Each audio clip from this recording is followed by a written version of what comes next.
Hey, what's going on, friend? Juan Pablo here. Today's topic, how you can close on a 10 unit if you have $50,000. Well, first things first, guys, you gotta understand how to structure the financing for a multifamily property. I'm only talking about multifamily buy and hold, and this is the structure. 80% of the financing comes through a mortgage. 10% of the financing comes through seller financing. So that's 90% right there. 90% of the purchase price is coming from the mortgage lender and the seller. Got it? Seller financing. They're both mortgages, okay? Just get you to know. Now the other 10% is down payment money. You have to bring that to the table. But you also want to bring another 10% of the purchase price. That sounds like 110% financing to me, to cover soft costs, closing costs, and reserves. Because you don't want to buy a property and have no reserves. Of course, you're buying a property, you have to do proper due diligence. You have to do property inspections, appraisals, traveling expenses, the whole 9 yards. Closing costs as well. So that's why I say you want to finance 110% of the property. 80% comes from a mortgage, 10% seller financing, 10% for down payment comes from you, and another 10% to cover soft costs, closing costs, reserves comes from you as well. So in essence, as a percentage, how much did you bring to the table?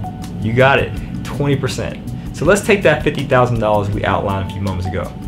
You take the amount of money you have access to, you feel comfortable investing, $50,000. Divide that by that 20% we just talked about, that 0.2, in your calculator. Take 50,000 divided by 0.2, that equates to $250,000. What does that represent? That represents the purchase price you can afford to buy. If you structure the financing as I just outlined, as well as you're doing a buy and hold strategy, multifamily. Now, you have to take the cost per door in your market. So let's say you're investing in my market where I'm getting $25,000 per door. Yes, you heard that right.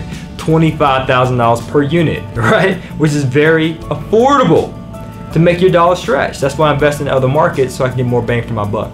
I don't invest in the market that I live in, simply because my market doesn't have the inventory. They either have a 2-unit duplex, right, or a 200-unit apartment complex. There's nothing in between. And I used to live in an expensive market, New York City, right? They have a plethora, abundance, copious amounts of multifamily. But are they affordable? No. The ones that are affordable, are they in safe areas? Heck no. They're in D as in duck down, dangerous areas. You don't want to invest in those areas. I invest in the C as in cash flow areas that are affordable, with high cash on cash returns, and that are safe. So I invest in the market of Pittsburgh, Pennsylvania, and I'm getting $25,000 per door. You don't believe me? Ask my students, right? In which I help them get a deal done under their belt. So long story short, let's go back to your scenario. $250,000 divided by $25,000, that comes out to a 10 unit. So that is the math and the science behind how you can get a 10 unit apartment building with only $50,000. And guess what, my friend? You can get that $50,000 without business credit. That's all you got to do. Just apply. Reach out to us and we'll help you. One of our representatives will be there to guide you. That's simple. And guess what, my friend? You probably have to find a deal yourself. We have resources solutions at 100%finance.com. Just check the link below to learn more. Happy investing, my friend. Earn fast, but live passionately. Peace.